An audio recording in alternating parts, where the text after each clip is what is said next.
Daun berfungsi sebagai tempat fotosintesis. Struktur morfologi daun yaitu 1. Tangkai daun, yang kedua helai daun, yang ketiga tulang daun, dan yang keempat urat daun.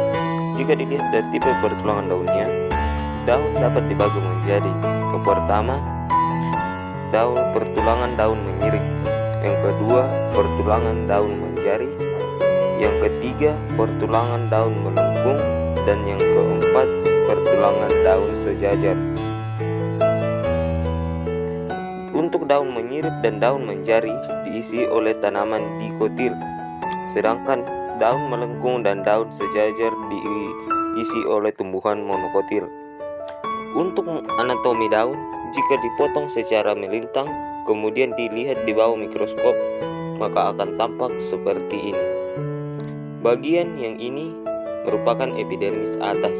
Epidermis atas langsung terpapar sinar matahari. Kemudian yang ini adalah jaringan palisade, di mana di dalam palisade terdapat kloroplas. Di dalam kloroplas inilah terdapat klorofil. Dari sini kita bisa mengetahui fungsi dari jaringan palisade, yaitu sebagai tempat berlangsungnya fotosintesis. Lanjut, bagian yang ini adalah spons atau seringkali juga disebut dengan jaringan bunga karang. Kenapa disebut jaringan spons? Karena pada bagian ini terdapat rongga-rongga yang cukup lebar dan banyak. Rongga ini berfungsi sebagai jalan masuk dan keluarnya O2 dan CO2. Selain itu, pada jaringan spons juga terdapat kloroplas, hanya saja jumlahnya tidak sebanyak yang ada di jaringan palisade. Dengan demikian, fotosintesis juga dapat berlangsung di dalam jaringan spons. Nah, bagian ini yang bentuknya seperti pipa merupakan jaringan pengangkut, yaitu xilem dan floem. Jadi dari akar, tubuh batang sampai ke daun, jaringan pengangkut selalu ada atau tidak pernah absen. Selanjutnya, di bagian bawah ini adalah epidermis bawah, berfungsi sebagai pelindung. Nah, di sini jika kita perhatikan terdapat seperti lubang. Nah, yang ini adalah stomata.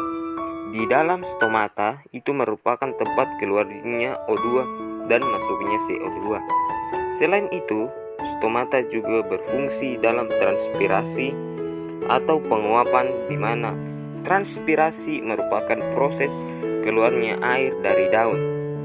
Pada epidermis atas tidak terdapat stomata karena epidermis atas lebih dominan terkena matahari, yang menyebabkan epidermis atas lebih besar kemungkinan terjadinya transpirasi. Nah, berhubung tumbuhan sangat membutuhkan air untuk proses fotosintesis, jadi transpirasi harus dikurangi dengan cara stomata hanya terdapat di bagian epidermis bawah saja. Selain itu, cara tumbuhan mengurangi penguapan dengan adanya kutikula di bagian paling luar setelah epidermis atas. Setelah epidermis atas, kutikula tersusun atas zat lilin, sehingga air tidak dapat keluar karena selnya yang sangat rapat.